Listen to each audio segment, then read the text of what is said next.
मैंने कल एक बात कही थी, व्रत कभी भी अपनी मनोकामना की पूर्ति के लिए नहीं करना है, व्रत सदैव प्रसन्नता के लिए करना है। प्रसन्न होके गौरव करके व्रत किया करो कि हाँ प्रसन्नता, एक्साइटमेंट होनी चाहिए कि मेरा व्रत है आज।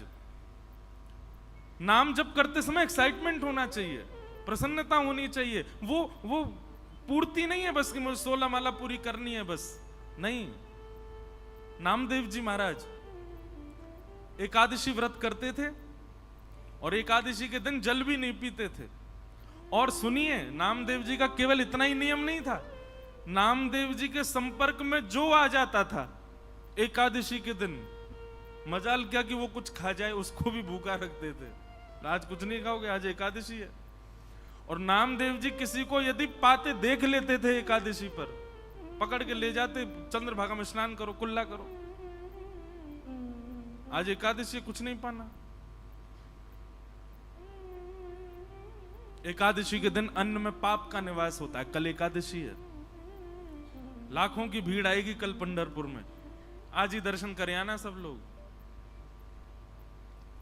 अच्छा, मेरा पता नहीं क्यों आज बहुत मन हो रहा था कि अंतिम दिन मैं भी लाइन में लग के जाऊं दर्शन करने, वहीं से चंद्रभागा से सुबह लगे लाइन में।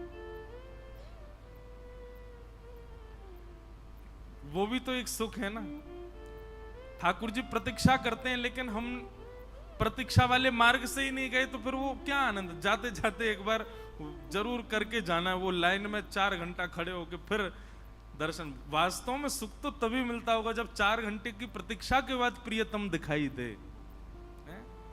प्रयास ही नहीं किया और दिख गए, वो प्रेम थोड़े। तो श्री नामदेव जी महाराज की निष्ठा ऐसी थी, वो स्वयं तो व्रत करते थे, किसी और को भी खाने पीने नहीं देते थे। पूरे पंढरपुर में महाराज नामदेव जी की एकादशी निष्ठा का खूब वर्णन होता था। एक बात याद रखिएगा, जब भी आप कोई सद निष्ठा धारण करते हो, सद व्रत धारण करते हो, तो आपकी परीक्षा प्रकृति नहीं स्वयं ठाकुर जी लेते हैं। फिर मैं भी तो देखूं इसका नियम कैसा। एक वैष्णव मुझसे बोले, महाराज जी हम तो नियम ही इसलिए रख रहे हैं कि ठाकुर जी तोड़वाएं, कम से कम ठाकुर जी को इस बहाने हमारी याद तो आएगी। आप कहते हो कि परीक्षा ठाकुर जी लेते हैं, तो ठाकुर जी आए। श्री नामदेव जी की एकादशी थी और श्री पंडरीनाथ महाराज, पंडरीनाथ भगवान एक ब्राह्मण विप्र का रूप धारण करके नामदेव जी के घर पहुंच गए। और महाराज ठाकुर जी जैसी एक्टिंग दुनिया में कोई नहीं कर सकता। एक दीनहीन से ब्राह्मण बनकर के पहुंचे और नामदेव जी के द्वार पर जाकर के ऐसे गिरे। नामदेव जी ने जैसे देखा, अरे कोई विप्र ब्राह्मण आया है, दौड़ करके गए, दौड़ करके उठाया, हाथ पांव कांप रहे हैं, ठाकुर जी के वृद्ध सा रूप धारण करके आए हैं। नामदेव जी ने बिठाया, बोले भगवान कहां से आए हैं और ये आपका स्वरूप ऐसा क्यों हो रहा है, क्या दिक्कत क्या हो गई आपको।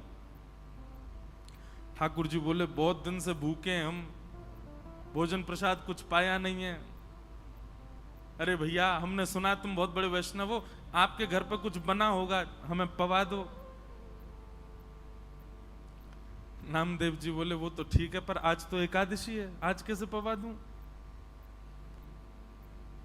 ब्राह्मण देवता बोले, आपत्ति कालीन मर्यादा नास्ती, आपत्ति काल में मर्यादा नहीं देखी जाती। भाई तुम्हारे सामने किसी के प्राण निकल रहे हैं और उसमें तुम ये देखोगे एकादशी और ये वो है।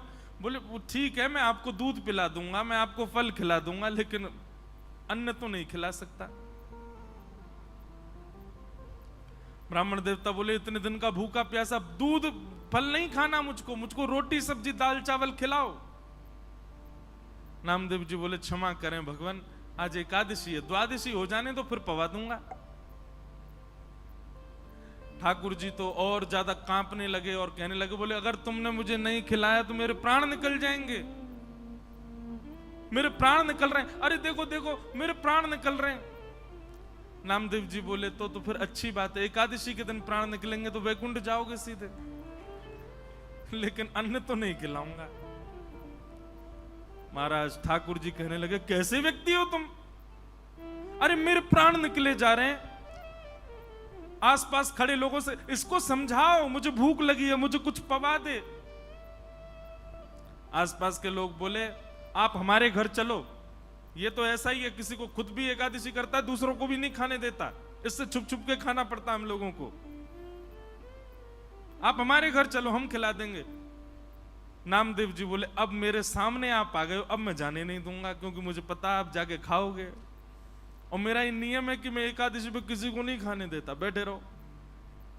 भगवान फल खा लीजिए, दूध पी लीजिए, आपसे प्रार्थना, पर अन्न नहीं खाना, आज एकादशी है। ठाकुर जी ने चरम रूप धारण किया और महाराज बिल्कुल ऐसे हो गए, बस प्राण निकल ही रहे, गला पकड़ने लगे, कांपने लगे, शरीर पूरा कंपायमान होने लगा। आसपास के लोग नामदेव जी को सुनाने लगे, अरे नामा वो प्राण त्याग देगा भाई। बोल कोई बात नहीं, बैकुंठ जाएंगे, और मैंने रोका तो नहीं है, फल खा लें, दूध पी लें, अन्न नहीं खाने दूंगा। और ठाकुर जी ने ऐसी स्थिति कर दी महाराज की नामदेव जी के आगे उस विप्र रूप को प्राण त्याग ही दिए। शरीर ठंडा पड़ गया, सांसें रुक गई, नब्ज काम करना बंद, प्राण निकल गए। सब लोग राम राम राम कहने लगे, अरे ऐसी एकादशी काय बात की नामा, तेरे घर पर आकर, तेरी दहली पर आकर के एक ब्राह्मण ने प्राण त्याग दिया। नामदेव जी के नेत्र सजल हो गए, पंडरीनाथ भगवान का स्मरण करके बोले, एकादशी के दिन नाथ आप वैष्णवों के चित्त में विराजमान रहते हैं, आपकी प्राप्ति के लिए एकादशी निष्ठा एक बहुत महत्वपूर्ण कार्य करती है।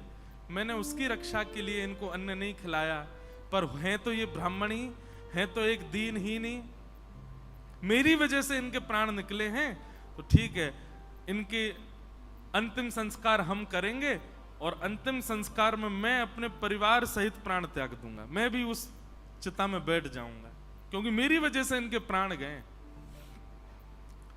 और एक चिता तैयार करके वो ब्राह्मण के शव को उस पर रख दिया, और नामदेव जी महाराज और अपने परिवार के रिश्तेदार जो जो एकादशी व्रत में, बोले सब बैठ जाओ चिता पर, हमारी वजह से इनके प्राण गए, हम भी जीवित नहीं रहेंगे।